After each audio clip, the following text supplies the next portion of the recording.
नमस्कार बंधुओं, उत्कर्ष की ऑनलाइन क्लास में आप सभी का बहुत बहुत स्वागत अभिनंदन है। मैं सहदेव चौधरी आप सभी को नमस्कार करता हूं। पिछली कक्षा में हम विशेषण पढ़ रहे थे और विशेषण में हम विशेषण के भेद पढ़ चुके थे। अब जो बात करेंगे वो विशेषण की अवस्थाओं पर। अभी बात करेंगे विशेषण की अवस्थाएं।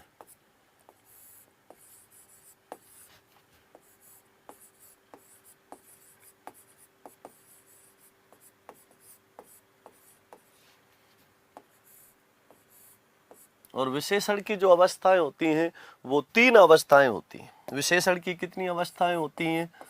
3 अवस्थाएं होती हैं।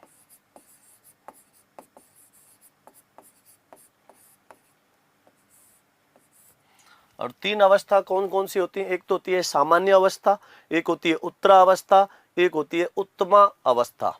ठीक है ना? तो विशेषण की जो अवस्थाएं होती हैं वो 3 अवस्थाएं होती हैं और उनमें जो सबसे पहली अवस्था होती है वो कौन सी अवस्था होती है?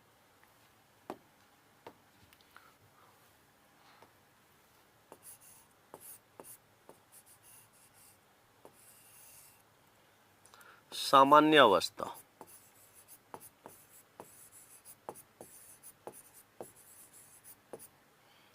विशेषण की जो 3 अवस्थाएं होती हैं उसमें जो सबसे पहली अवस्था होती है वो होती है सामान्य अवस्था।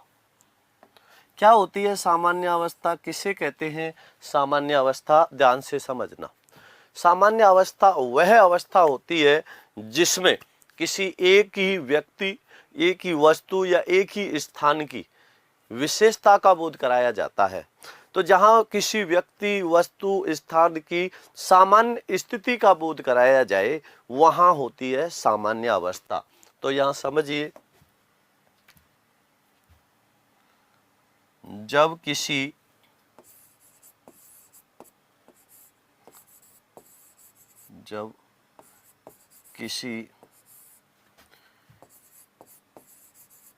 एक ही व्यक्ति, वस्तु या स्थान की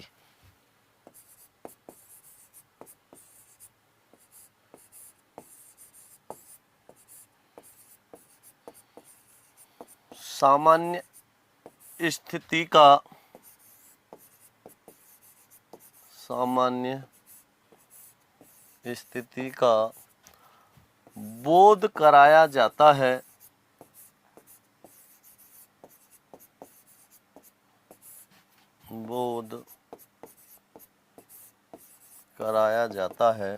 जब किसी एक ही व्यक्ति, वस्तु या स्थान की सामान्य स्थिति का बोध कराया जाता है तो वह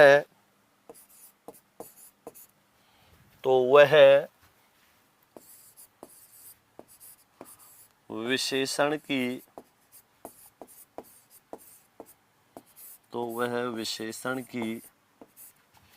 सामान्य अवस्था कहलाती है। तो वह विशेषण की सामान्य अवस्था कहलाती है।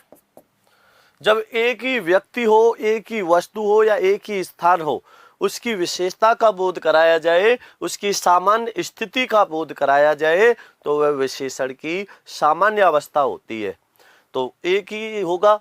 अब सामान्य अवस्था में जैसे समझना, जैसे मैंने यहां कह दिया, जैसे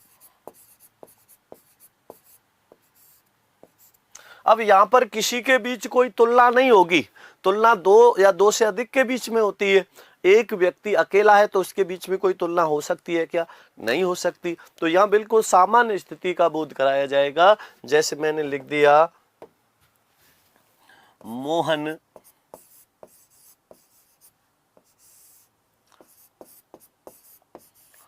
होशियार बालक है। मोहन होशियार बालक है। तो यहां पर मोहन होशियार बालक है तो एक अकेला मोहन आ रहा है, एक ही व्यक्ति का बोध कराया जा रहा है। जब एक ही व्यक्ति का बोध कराया जा रहा है तो यहां कैसी अवस्था होगी? सामान्य अवस्था।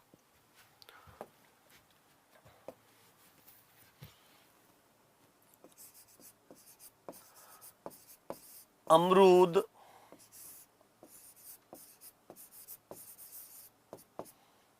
अच्छा फल है। अब यहां पर अमरूद क्या है? फल है। तो एक अकेले अमरूद के बारे में बताया गया है, किसी से तुलना की गई है क्या? नहीं की गई, बस एक अमरूद के बारे में ही बताया गया है। तो अमरूद एक अच्छा फल है या अमरूद अच्छा फल है। तो ये अकेला अमरूद आ रहा है, इसलिए ये कैसी अवस्था है? सामान्य अवस्था है। जैसे सचिन श्रेष्ठ खिलाड़ी है। सचिन श्रेष्ठ खिलाड़ी है।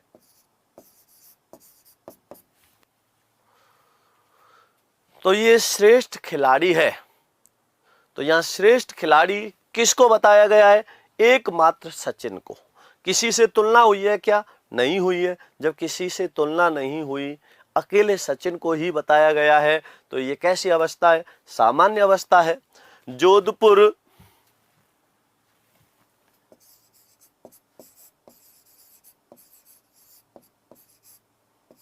जोधपुर सुंदर है। अब यहां एकमात्र जोधपुर के लिए कहा गया है, तो एक ही आ रहा है। और जब एक ही व्यक्ति, एक ही वस्तु, एक ही स्थान की सामान्य स्थिति का बोध कराया जाता है तो वह विशेषण की सामान्य अवस्था कहलाती है।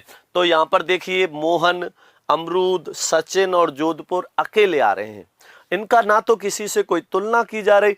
यदि दो के बीच में तुलना कर दी जाती है तो वो विशेषण की तुलना या मध्यमा या उत्तरावस्था होती है। और जब एक को सबसे, किसी समूह में से किसी एक ही व्यक्ति, वस्तु या स्थान को सर्वश्रेष्ठ बता दिया जाता है, वह विशेषण की उत्तम अवस्था होती है। तो हमने सबसे पहले समझा सामान्य अवस्था। तो यहाँ पर एक ही व्यक्ति या एक ही वस्तु या एक ही स्थान की सामान्य स्थिति का बोध कराया गया है, इसलिए ये कैसी अवस्था है? सामान्य अवस्था। दूसरी जो अवस्था होती है वो होती है मध्यमा अवस्था। दूसरी जो अवस्था होती है वो होती है मध्यमा अवस्था।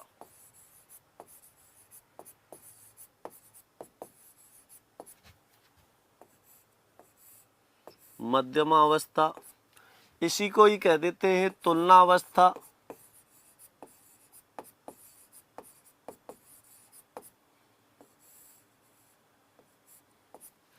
और इसी को क्या कह देते हैं? उत्तरावस्था। इसी को कहा जाता है उत्तरावस्था। तो विशेषण की तीन अवस्थाएं होती हैं। उनमें सबसे पहली थी सामान्य अवस्था। दूसरी जो अवस्था होती है मध्यमा, तुलना या उत्तरावस्था। अब समझना ध्यान से, मध्यमा, तुलना या उत्तरावस्था क्या होती है?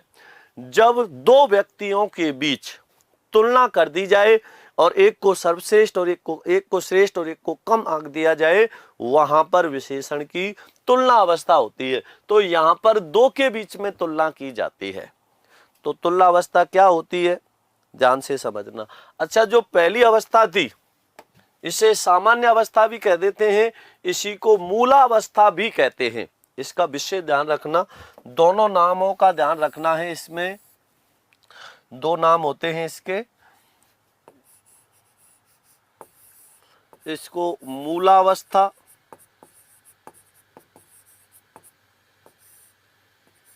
अथवा सामान्य अवस्था कहते हैं। सामान्य अवस्था।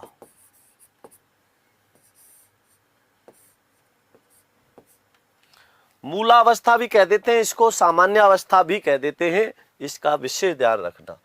दूसरी जो अवस्था होती है वो होती है मध्यमा, तुलना या इसको उत्तरावस्था भी कह देते हैं।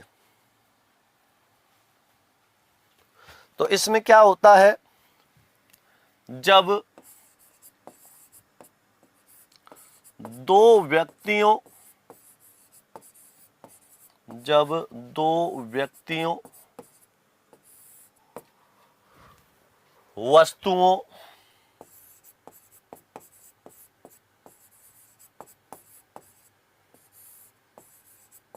या स्थानों के बीच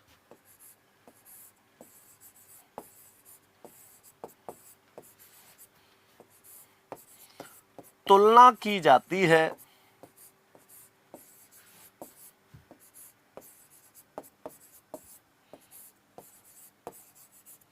जब दो व्यक्तियों वस्तुओं या स्थानों के बीच तुलना की जाती है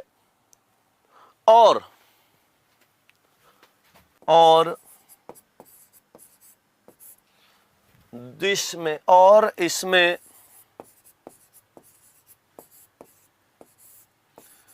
दो विशेष्य प्रयुक्त हो, क्योंकि दो के बीच तुलना होंगी तो जाहिर सी बात है विशेष्य दो आएंगे, और इसमें दो विशेष्य प्रयुक्त हो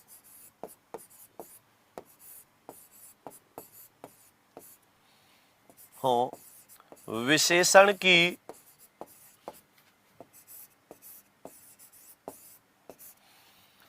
मध्यमा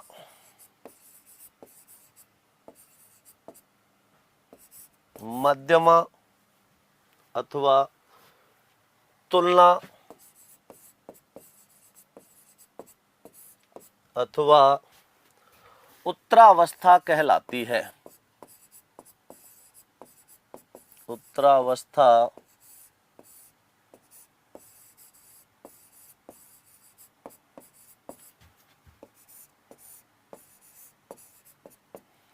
कहलाती है।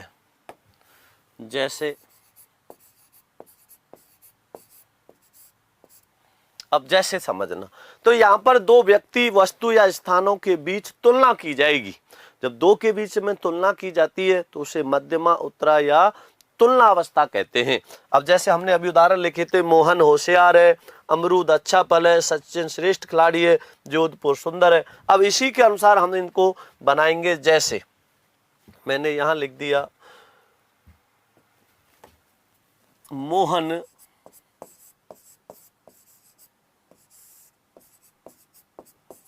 सोहन से होशियार है।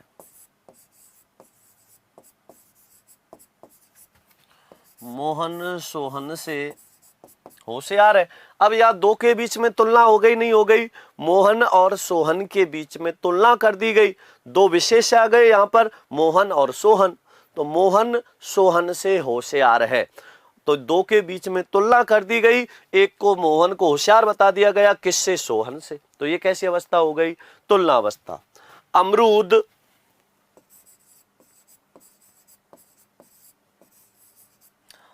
आम से अच्छा फल है।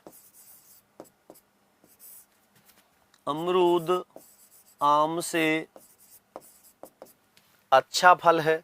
तो यहाँ अमरूद और आम के बीच में क्या कर दी गई? तुलना कर दी गई। अमरूद को महत्वपूर्ण बता दिया, उससे आम को कम आंका गया है। तो यहाँ अमरूद है, ये क्या है? उससे अधिक है, उत्तर है। तो इसलिए अमरूद आम से अच्छा फल है, तो दो के बीच में तुलना हो रही है, इसलिए इसको कौन सी अवस्था कहेंगे? तुलना अवस्था। इसी प्रकार और समझिए, सचिन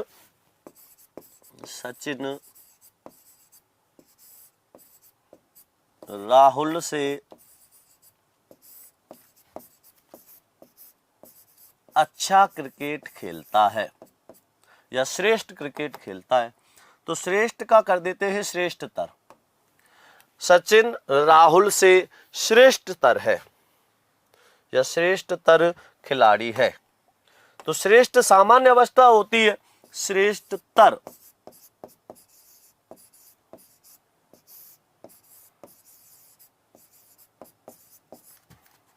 ये क्या हो जाता है? तुलना। दो के बीच में तुलना कर दी, किस किस के? सचिन और राहुल के। तो श्रेष्ठ सामान्य अवस्था होती है, मूला अवस्था होती है, श्रेष्ठतर उत्तरा या उत्तम, उत्तरा या मध्यम अवस्था होती है, और श्रेष्ठतम ये कौन सी अवस्था होती है? उत्तम अवस्था। तो ये ध्यान रखना है।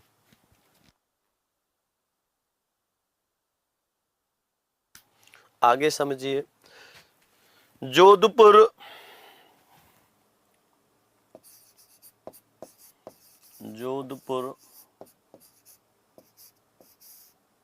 भीलवाड़ा से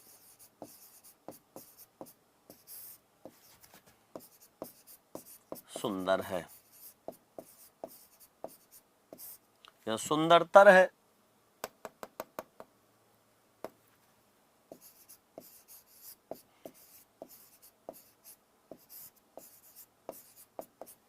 सुंदर है।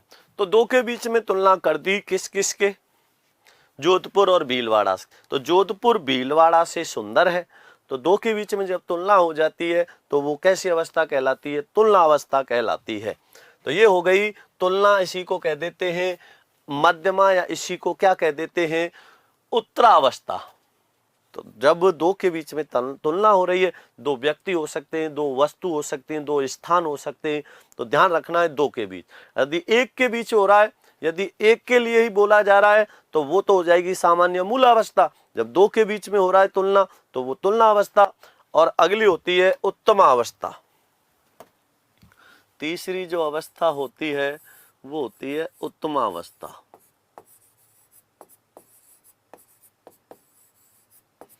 अब उत्तम अवस्था क्या होती है, किसे कहते हैं उत्तम अवस्था? इसे समझना ध्यान से। देखो, उत्तम अवस्था में क्या होता है? जो उत्तम अवस्था होती है, इसमें दो से अधिक व्यक्ति, वस्तु या प्राणियों की तुलना की जाती है और सबसे अधिक का निर्धारण किया जाता है। तो इसमें क्या होता है? दो से अधिक व्यक्ति या दो से अधिक वस्तु या दो से अधिक स्थानों के बीच तुलना करके एक को सर्वश्रेष्ठ बताया जाता है।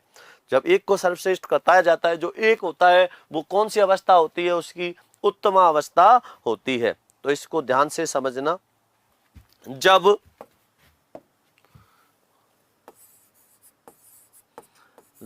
किसी विशेषण के द्वारा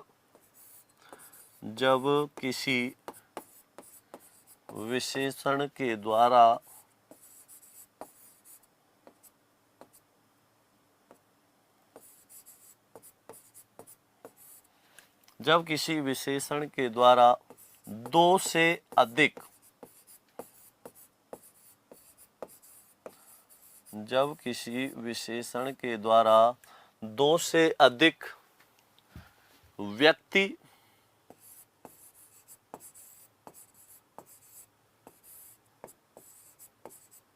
वस्तु या स्थानों के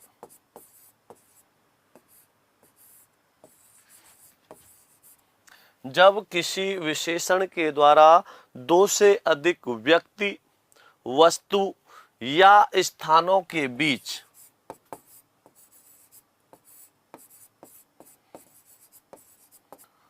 तुलना की जाती है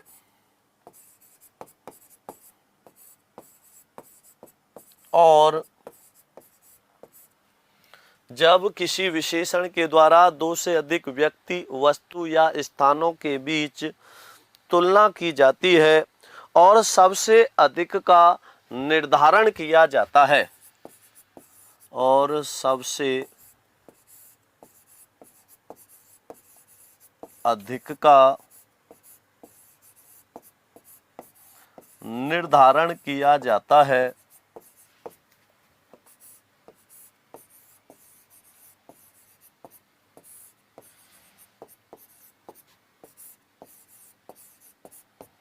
विशेषण की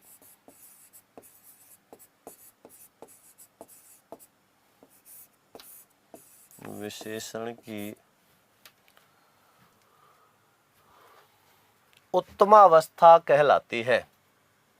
विशेषण की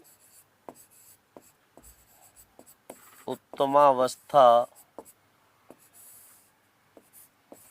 कहलाती है।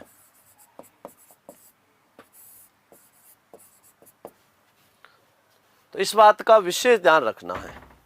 तो दो व्यक्ति, दो वस्तु या दो स्थानों के बीच तुलना की जाए तब तो वो कौन सी अवस्था होती है? उत्तरा, मध्यमा या तुलना अवस्था। जब दो से अधिक व्यक्ति, वस्तु या स्थानों के बीच तुलना की जाए तो वो कौन सी अवस्था होती है? विशेषण की उत्तमा अवस्था होती है, उसे सर्वश्रेष्ठ अवस्था कह देते हैं। तो इसका विशेष ध्यान रखना है। अब इसमें कैसे? जैसे मैंने लिखा,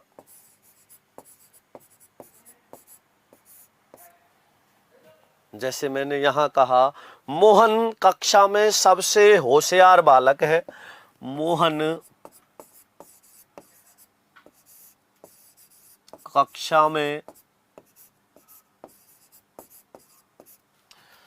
सबसे होशियार बालक है, सबसे होशियार है, ये लिख सकते हैं, सबसे होशियार है। अब यहां पर पूरे किसी समूह में से व्यक्ति विशेष को जब सर्वश्रेष्ठ बताया जाता है तो विशेषण की उत्तम अवस्था होती है। तो मोहन कक्षा में सबसे होशियार बालक है, तो कक्षा में दो से अधिक है। अब दो से अधिक, अगर दो ही होते तो वहां नाम ले देते मोहन, और उस मोहन के अलावा कोई और होता तो दो का नाम ले देते, मोहन इससे होशियार है। लेकिन कक्षा है, पूरा समूह है, किसी समूह में से जब एक को सर्वश्रेष्ठ बताया जाता है तो वह विशेषण की उत्तम अवस्था होती है। तो मोहन कक्षा में सबसे होशियार है।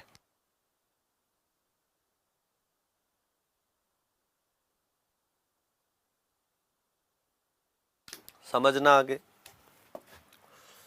मोहन, हमने लिखा था अमरूद। अब अमरूद फलों में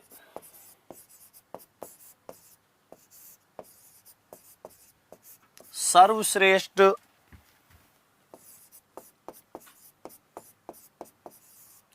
फलों में सर्वश्रेष्ठ फल अमरूद है। अब यहां पर सर्वश्रेष्ठ किसको बता दिया गया है? अमरूद को। फलों में सर्वश्रेष्ठ फल अमरूद है, तो यहां पर समूह में से किसी एक को, समूह में से किसी एक को क्या बताया गया है? सर्वश्रेष्ठ बताया गया है। जब किसी एक को सर्वश्रेष्ठ बताया गया है तो ये विशेषण की कौन सी अवस्था होगी? उत्तम अवस्था। तो फलों में सर्वश्रेष्ठ फल अमरूद है। इसी प्रकार जैसे हमने लिखा था सचिन, तो इसको कैसे लिखेंगे? सचिन टीम में सर्वश्रेष्ठ खिलाड़ी है। सचिन टीम में सर्वश्रेष्ठ खिलाड़ी है, या श्रेष्ठतर या श्रेष्ठतम। अब श्रेष्ठतर कहा तो वो कौन सी अवस्था हो गई? उत्तरा, और श्रेष्ठतम कह दिया तो ये कौन सी हो गई? उत्तमा, क्योंकि इसमें तम प्रत्यय जुड़ता है, तमप, और वहां तरप या तर प्रत्यय जुड़ता है। तो यहाँ श्रेष्ठतम, सचिन टीम में श्रेष्ठतम खिलाड़ी है।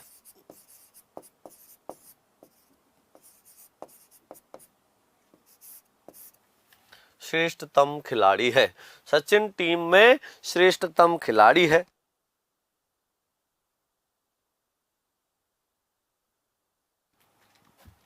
आगे देखो, समझिए।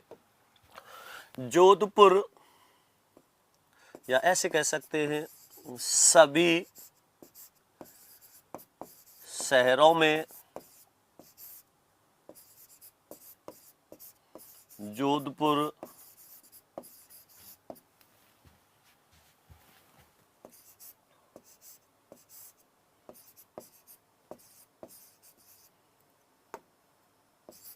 सुंदर है। सभी शहरों में जोधपुर सुंदर है। तो सुंदर, और सुंदर किसमें? सभी शहरों में। सभी शहरों मतलब समूह में से किसी एक को सर्वश्रेष्ठ बता दिया, या ऐसे कह सकते हैं जोधपुर सुंदरतम है। जोधपुर सुंदरतम है, या सभी शहरों में जोधपुर सुंदर है। तो यहाँ विशेषता क्या बताई गई? एक को सर्वश्रेष्ठ बता दिया, जोधपुर को। तो जब किसी समूह में से किसी एक व्यक्ति या वस्तु या स्थान को सर्वश्रेष्ठ बताया जाता है तो वह विशेषण की उत्तम अवस्था होती है। तो इस प्रकार समझ में आ गया होगा, जो मध्यमा अवस्था होती है उसमें तर जुड़ता है, उत्तम अवस्था में क्या जुड़ेगा? तम तम जुड़ जाता है, जैसे श्रेष्ठ श्रेष्ठतम, श्रेष्ठ श्रेष्ठतर श्रेष्ठतम, उच्च उच्चतर उच्चतम। तो इस प्रकार इसमें हो जाता है, तो इसका विशेष ध्यान रखना है। जैसे हम कहते हैं दीर्घ दीर्घतर दीर्घतम, दृढ़ दृढ़तर दृढ़तम, तो ये इस प्रकार इसके क्या हो जाते हैं, भेद। तो ये जो तीन अवस्था होती हैं ये विशेषण की अवस्था होती हैं। किसी में ये सामान्य या मूल अवस्था में आता है, किसी में तुलना में आता है और किसी में सर्वश्रेष्ठ अवस्था का बोध कराता है। ये हो गई विशेषण की तीन अवस्थाएं।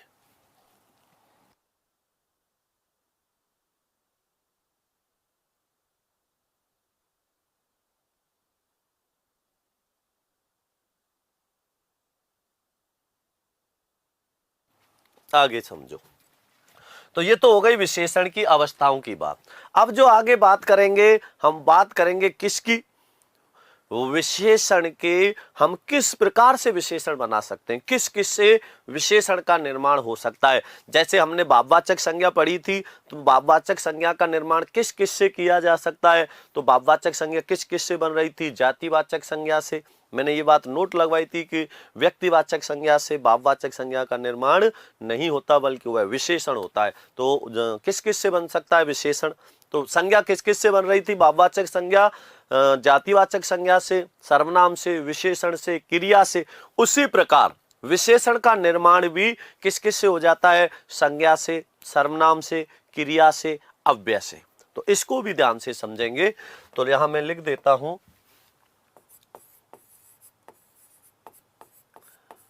विशेषण का निर्माण निम्नलिखित से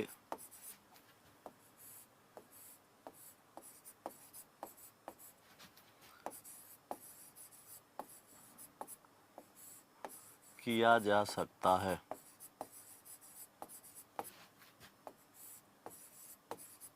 विशेषण का निर्माण निम्नलिखित से किया जा सकता है। किस किस से विशेषण का निर्माण किया जा सकता है, ध्यान से समझना।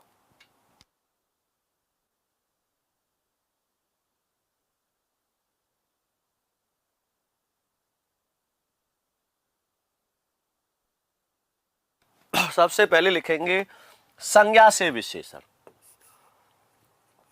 सबसे पहले लिखा हमने संज्ञा से विशेषण। किसी भी संज्ञा से विशेषण का निर्माण किया जा सकता है।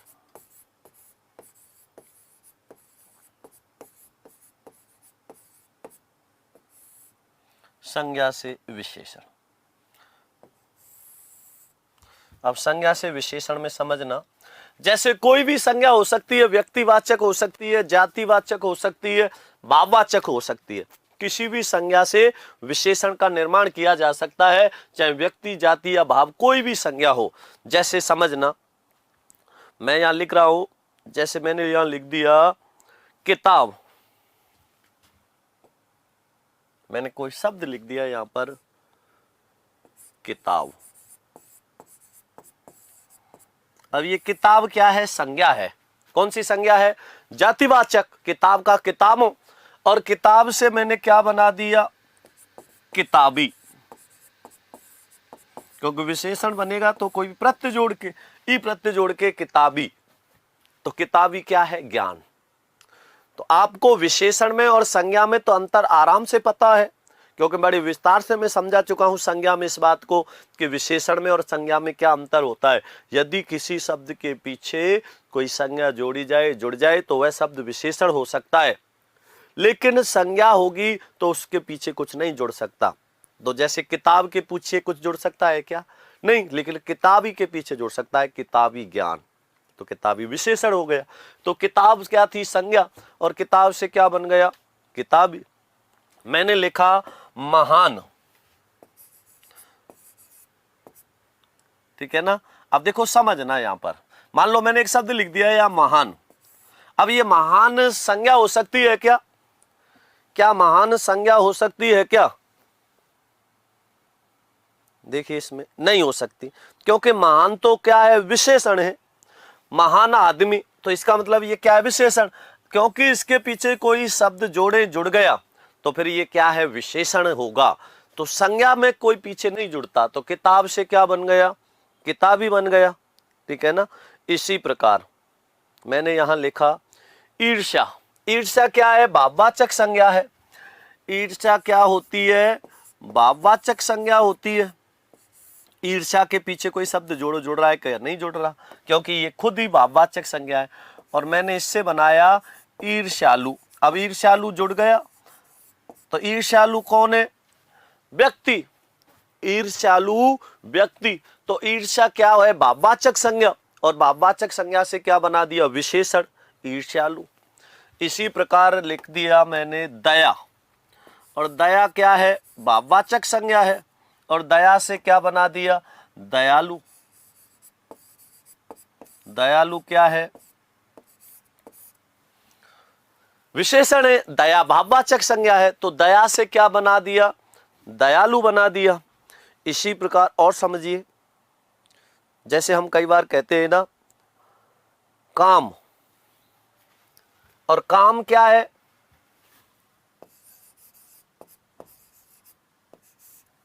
संज्ञा है, और काम से बना दिया कामुक। कामुक या कमेरा भी बना देते हैं, तो कामुक व्यक्ति, कमेरा आदमी। इसी प्रकार मैंने लिख दिया मान लो ग्राम। अब ग्राम में कौन सी संज्ञा है, जातिवाचक संज्ञा है, और ग्राम से बना दिया ग्रामीण। अब ग्रामीण कौन है, व्यक्ति है, व्यक्ति की विशेषता बताई जा रही है, गांव में रहने वाला ग्रामीण। ग्रामीण आदमी, ग्रामीण लड़की, ग्रामीण लड़का, तो ये विशेषण है। अब ग्राम के पीछे जोड़ो जुड़ रहा है क्या, नहीं जुड़ रहा। काम के पीछे जोड़ो जुड़ रहा है, नहीं जुड़ रहा। तो ये ध्यान रखना है विशेष रूप से। तो काम संज्ञा है, कामुक क्या हो गया, विशेषण हो गया। इसी प्रकार अनुभव क्या है, संज्ञा है,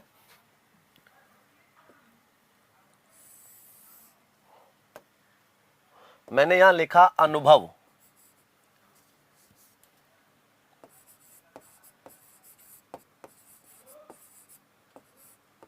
और अनुभव से क्या बना दिया,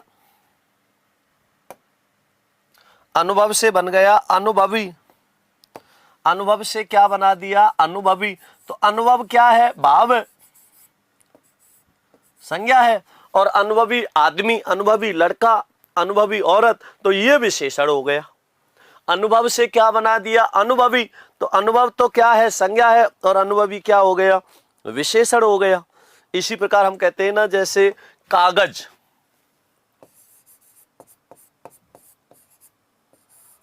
और कागज से क्या बना दिया, कागजी। तो कागज तो क्या है, संज्ञा है, और कागजी, ये कागजी क्या हो गया, विशेषण हो गया। तो कागज से बना दिया कागजी, तो कागज संज्ञा है और कागजी क्या है, विशेषण है। जैसे मैंने कहा आविष्कार, देखो बहुत अच्छा उदाहरण है, समझना। मैंने लिख दिया यहां आविष्कार,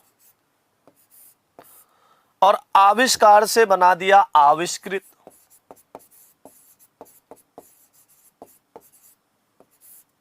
अब देखो इसमें कैसे अंतर करोगे, आविष्कार के पीछे कोई संज्ञा जोड़ के देखो जुड़ रही है क्या, नहीं जुड़ सकती। लेकिन आविष्कृत के पीछे कोई संज्ञा जोड़ के देखो जुड़ रही है क्या, बिल्कुल। आविष्कृत वस्तु, आविष्कृत काम, तो कोई भी चीज जोड़ेंगे, संज्ञा जोड़ेंगे, जुड़ जाएगी आविष्कृत के पीछे। लेकिन आविष्कार खुद संज्ञा है, आविष्कार खुद क्या है, संज्ञा है, और आविष्कृत क्या हो गया, विशेषण हो गया। जैसे अध्यात्म, यहां लिखा मैंने अध्यात्म। अध्यात्म क्या है, संज्ञा है, और अध्यात्म से मैंने बना दिया आध्यात्मिक।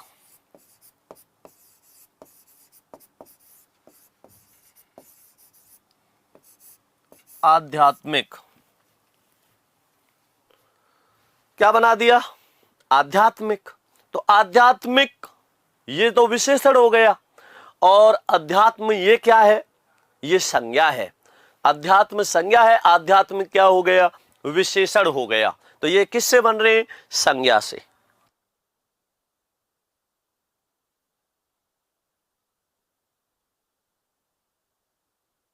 इसी प्रकार और लिख लो, जैसे दुख है, और दुख क्या है?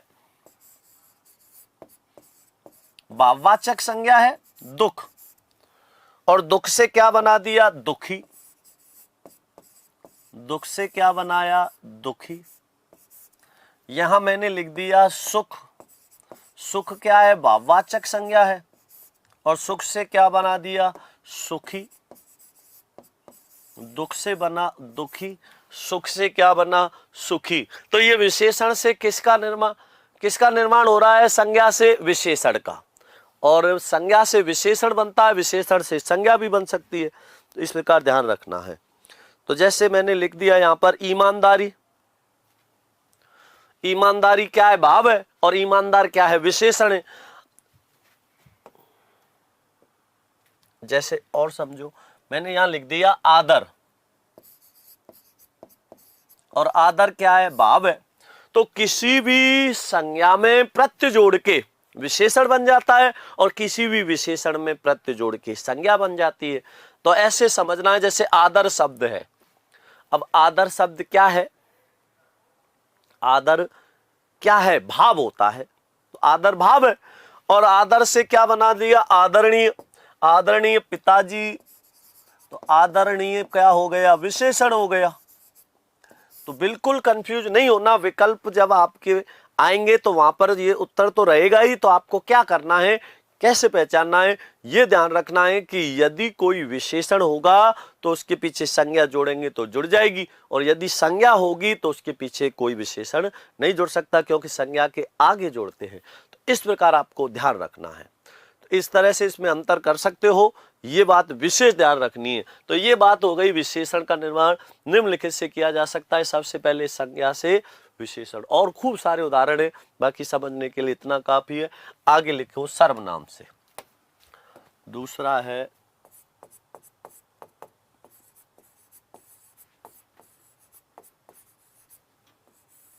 सर्वनाम से विशेषण।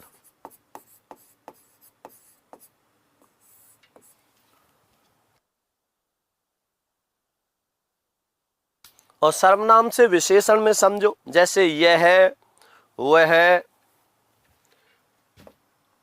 सर्वनाम से विशेषण में समझिए, मैंने जैसे सर्वनाम लिख दिए, यह है, वह है, मैं, तुम, जो। तो यह है, वह है, मैं, तुम, जो, आप, ये सब क्या हैं? सर्वनाम हैं। अब इन सर्वनाम से हम क्या बनाएंगे? विशेषण बनाएंगे। तो यह, वह है, मैं, तुम, जो, आप, ये सब क्या है? सर्वनाम है। और इनसे जो विशेषण बनाएंगे वो क्या बनेगा? जैसे यह से हम बना देते हैं ऐसा, यह से ऐसा, वह से वैसा, मैं से मुझसा। अब मैं से क्या बना सकते हैं हम? मुझसा बन जाएगा। कहते हैं ना, मैं से मुझसा।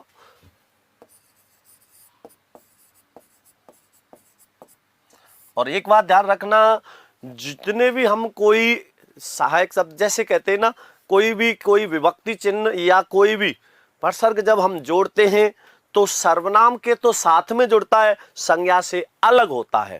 ठीक है ना? जैसे मैंने यहां जोड़ा सा, तो ये सा किसके साथ जुड़ रहा है? सर्वनाम के। मुझसा, तुमसा। तो मैं से मुझसा, तुमसे बनेगा तुमसा। जो से जैसा, इससे इससा, उससे उससा, आप से आपसा या आप जैसा।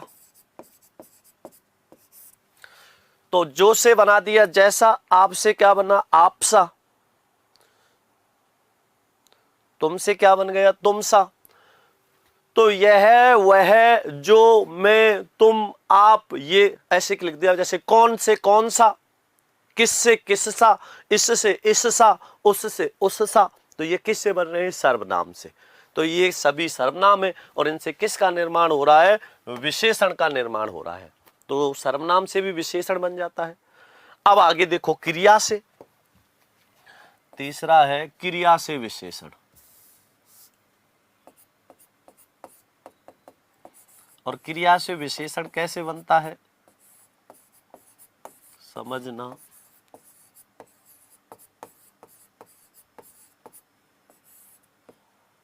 क्रिया से विशेषण, अब क्रिया से विशेषण में देखो समझना,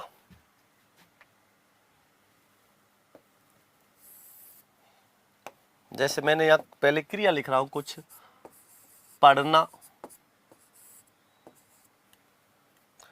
लड़ना,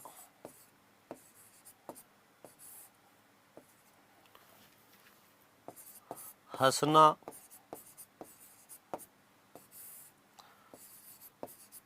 झगड़ना, पीना, घूमना,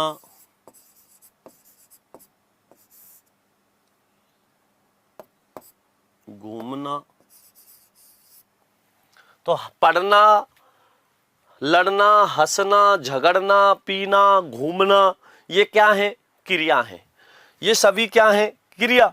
अब जैसे मैंने पढ़ना से बनाया पढ़ाकू, अब पढ़ना क्या है क्रिया, पढ़ाकू क्या है विशेषण, पढ़ाकू बच्चा, पढ़ाकू लड़का, विशेषण हो गया। लड़ना से बना दिया लड़ाकू, अब लड़ाकू कौन, विमान, तो विमान की विशेषता बताई जा रही है कैसा है लड़ाकू, लड़ाकू विशेषण है। हंसना से हंसोड़ा, हंसना से हंसोड़ा, झगड़ना से झगड़ालू, अब झगड़ालू क्या है विशेषण है, और झगड़ा क्या होता है भाव होता है, तो झगड़ना से झगड़ालू। पीना से पियक्कड़, पियक्कड़ आदमी, तो पीना से क्या बन गया पियक्कड़। घूमना से क्या बन गया घुमक्कड़, पीना से पियक्कड़, घूमना से क्या बन गया घुमक्कड़ आदमी, पियक्कड़ आदमी, झगड़ालू, असोड़ा, लड़ाकू, पढ़ाकू, ये सब क्या बन रहे हैं विशेषण। विशेषण बन किससे रहे हैं, ये क्रिया से, निर्माण किससे हो रहा है इनका, क्रिया से हो रहा है, तो ये सब क्या थी क्रिया। इसी प्रकार और समझिए, जैसे भागना, भागना क्रिया है, भागना क्या है क्रिया, और भागना से क्या बनेगा भगोड़ा, अब भगोड़ा कौन है आदमी, जैसे लिखा आता है ना, कई बार आप पढ़ते होंगे अखबार में भगोड़ा विजय माल्या, तो भगोड़ा भागना से बना भगोड़ा, भगोड़ा क्या है विशेषण, भगोड़ा आदमी, भगोड़ा विजय माल्या, तो विशेषण हो गया भगोड़ा। तो ये सब किससे बन रहे हैं क्रिया से, किससे निर्माण हो रहा है इनका क्रिया से, तो इसका भी विशेष ध्यान रखना है। जैसे कमाना, कमाना क्रिया है, और समझिए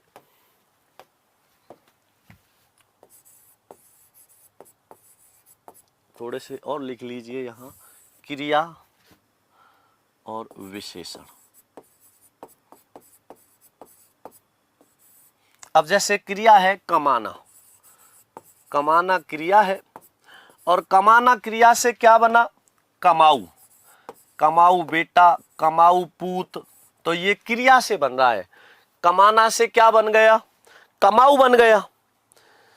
बेचना से बन जाएगा बिकाऊ, बेचना क्या है क्रिया है, तो बेचना क्रिया है, और इससे क्या बनेगा बिकाऊ, तो बिकाऊ क्या होगा विशेषण होगा। बेचना से बना बिकाऊ, तो कमाऊ बेटा, कमाऊ पूत विशेषण है। बेचना से बिकाऊ, बिकाऊ दुकान, बिकाऊ मकान, बिकाऊ मोटरसाइकिल, बिकाऊ कार, तो ये सब क्या है विशेषण है। और समझिए,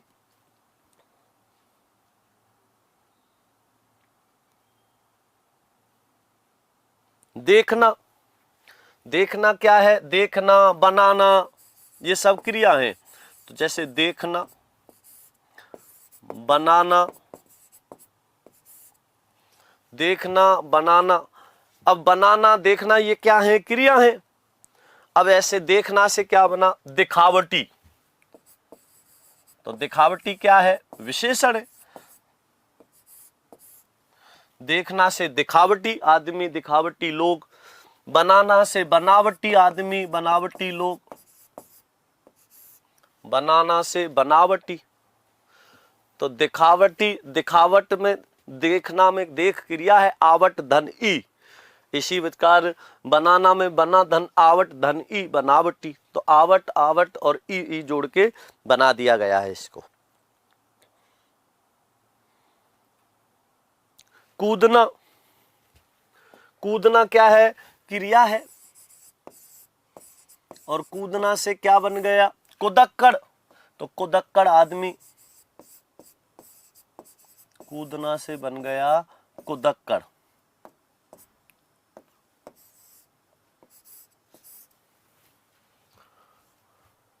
मिलना से क्या बना था, मिलावटी। जैसे कि हमने लिखा था ना मिलना, और मिलना से क्या बनेगा, मिलावटी। लिख लो मिलना, मिलावटी दूध, मिलावटी खोआ। तो मिलना क्रिया है और इससे क्या बना दिया, मिलावटी। तो मिलावटी क्या हो गया, विशेषण हो गया। तो किससे निर्माण हो रहा है इसका, क्रिया से। तो क्रिया से भी क्या बन जाता है, विशेषण बन जाता है। इसका भी ध्यान रखना है, आगे समझो।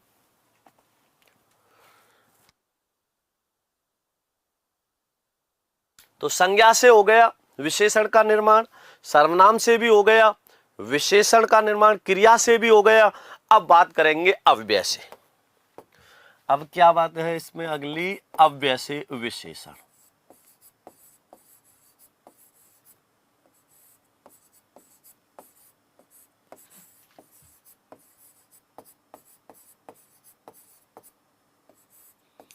और अव्यय से विशेषण में समझिए, जैसे मैं अव्यय लिख रहा हूं, बाहर,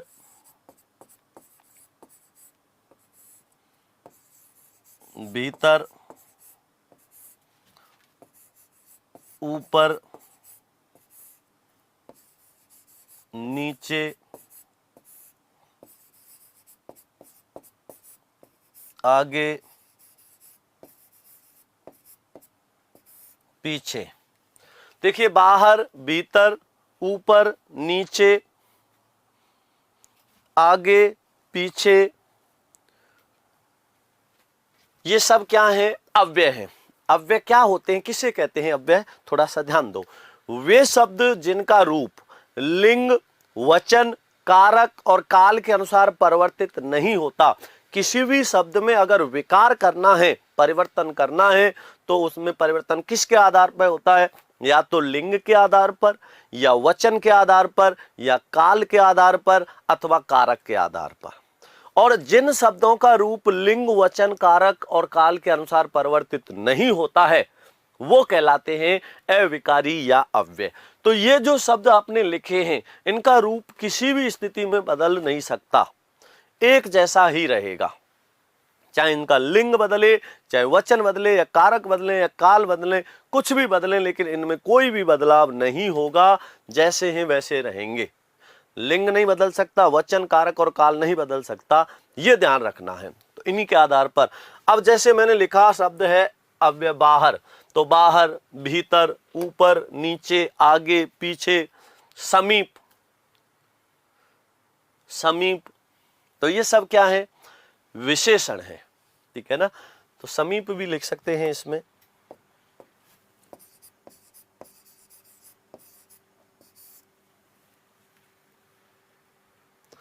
अब देखो बाहर से क्या बना दिया, अव्यय बाहर से विशेषण बना दिया बाहरी।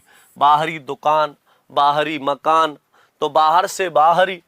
भीतर से बन गया भीतरी,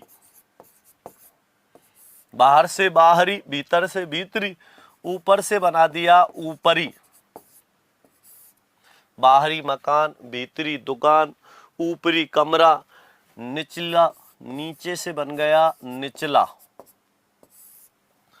आगे से बना दिया अगला,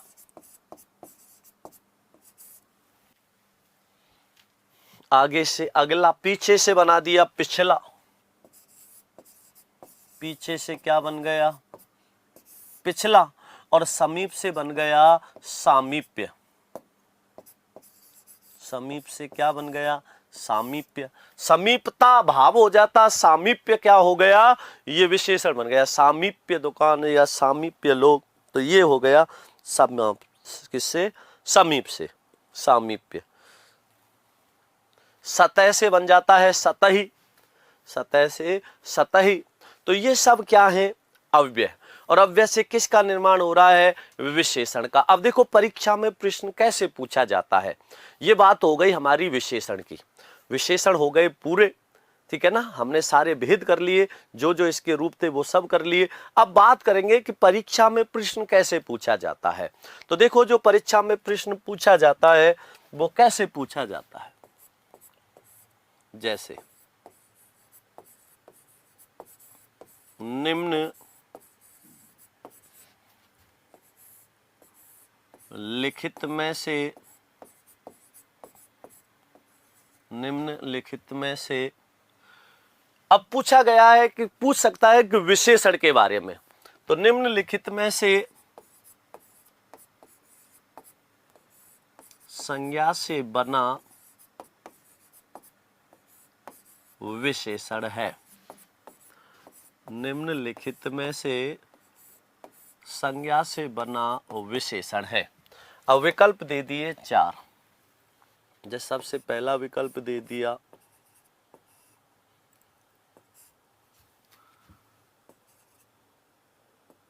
जैसे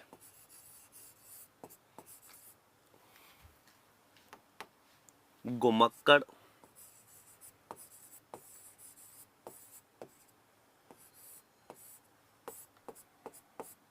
दूसरा दे दिया अड़ियल, तीसरा विकल्प दे दिया सड़ियल,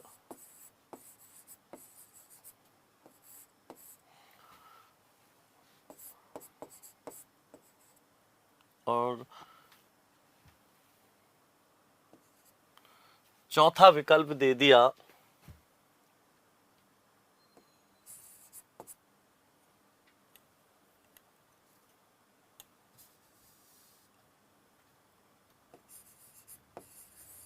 मधुर। ठीक है ना। या इसमें और बदलना चाहो तो थोड़ा सा इसको कठिन और बनाना चाहे तो इसको कैसे लिख सकते हैं। जैसे मैंने कह दिया ईर्ष्यावान, ऐसे लिख दिया। अब आपसे पूछा गया है कि निम्नलिखित में से संज्ञा से बना विशेषण है। संज्ञा से बना विशेषण है, तो इसमें संज्ञा से बना विशेषण कौन सा है, ये पूछा है। तो संज्ञा से बना विशेषण कौन सा होगा, इसमें ध्यान देना। देखो घूमना से बना है गुमक्कड़, ये किससे बना है? घूमना से। इसमें क्रिया है घूमना, इसमें क्रिया है अड़ना, इसमें क्रिया है सड़ना, और इसमें संज्ञा है भाववाचक संज्ञा ईर्ष्या।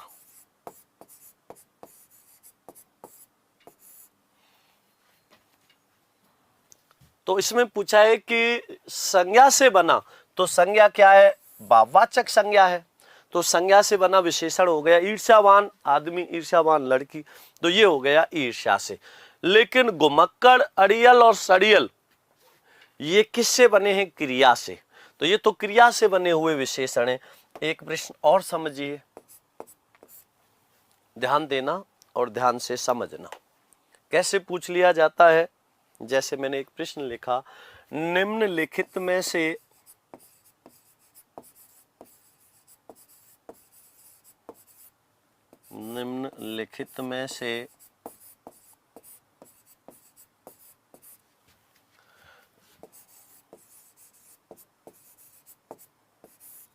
क्रिया से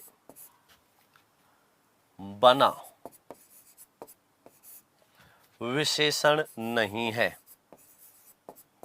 निम्नलिखित में से क्रिया से बना विशेषण नहीं है, ऐसे विकल्प दे दिया कि निम्नलिखित में से क्रिया से बना विशेषण नहीं है, और विकल्प लिख दिए मैंने इसमें। जैसे पहला विकल्प लिखा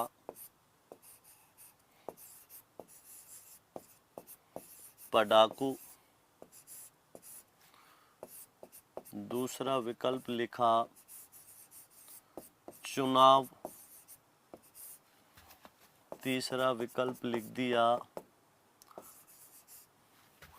घुमक्कड़,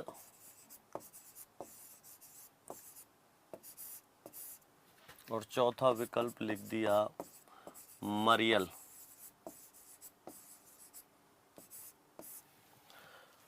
इस प्रकार से मैंने लिख दिए 4 विकल्प और पूछ लिया कि निम्नलिखित में से क्रिया से बना विशेषण नहीं है, तो इसमें कौन सा नहीं है क्रिया से बना विशेषण। जैसे सबसे पहला लिख दिया पढ़ाकू, दूसरा लिख दिया चुनाव, तीसरा लिख दिया घुमक्कड़, चौथा लिख दिया मरियल। तो ऐसी स्थिति में इसका उत्तर क्या होगा? तो बहुत ध्यान से समझना होता है, ध्यान से सोच के इसका उत्तर देना होता है। देखो अब समझो, इसमें सबसे पहला लिखा है मैंने पढ़ाकू, दूसरा लिखा है चुनाव, तीसरा है घुमक्कड़ और चौथा है मरियल। चारों ही क्रिया से बन रहे हैं, चारों ही क्रिया हैं। चारों क्रिया से कैसे बन रहे हैं? पढ़ना से बना है पढ़ाकू, चुनना से बना है चुनाव, घूमना से बना है घुमक्कड़, मरना से बना है मरियल। हैं तो चारों क्रिया से। अब यहां जो महत्वपूर्ण बात ध्यान रखनी है, पढ़ना से बनाया है पढ़ाकू, चुनना से बनाया है चुनाव, घूमना से बना है घुमक्कड़ और मरना से बनाया है मरियल। तो चारों में क्या आ रही है? क्रिया। अब देखो, इसको कई बार ऐसे प्रश्न जानबूझ के देता है जिससे कि आप कंफ्यूज हो जाएं। तो कंफ्यूज नहीं होना, आपको प्रयोग करके देखना है। कैसे? जैसे पढ़ाकू के पीछे कोई संज्ञा जोड़ के देखो, जुड़ रही है क्या? पढ़ाकू बच्चा, पढ़ाकू आदमी, पढ़ाकू लड़का, पढ़ाकू लड़की, जुड़ रही है, इसका मतलब ये विशेषण है। घुमक्कड़ आदमी, घुमक्कड़ लड़का, घुमक्कड़ लड़की, जुड़ रही है। मरियल आदमी, मरियल लड़का, तो मरियल के पीछे भी जुड़ रही है संज्ञा। लेकिन चुनाव के पीछे कोई संज्ञा जोड़ के देखो, जुड़ रही है क्या? नहीं जुड़ रही। तो चुनाव विशेषण है क्या? निम्नलिखित में से क्रिया से बना विशेषण नहीं है। तो ये 3 तो है, लेकिन ये चुनाव विशेषण थोड़ी है। चुनाव तो भाववाचक संज्ञा है। चुनना क्रिया से चुनाव बना है, और चुनाव क्या है? भाव है। क्या है चुनाव? चुनाव भाववाचक संज्ञा है। चुनाव क्या होता है? भाव होता है। तो यहां पर ये ध्यान रखना है, इस प्रकार से भी पूछ सकता है। समझ में आ गया? तो ये बात भी आपको विशेष ध्यान रखनी है। तो परीक्षा में आपसे किसी भी प्रकार से प्रश्न पूछा जा सकता है। यदि आपको ये सब बातें पता है तो आपको किसी तरह की कोई कंफ्यूजन नहीं रहेगी। तो धन्यवाद, बहुत बहुत धन्यवाद बंधुओं।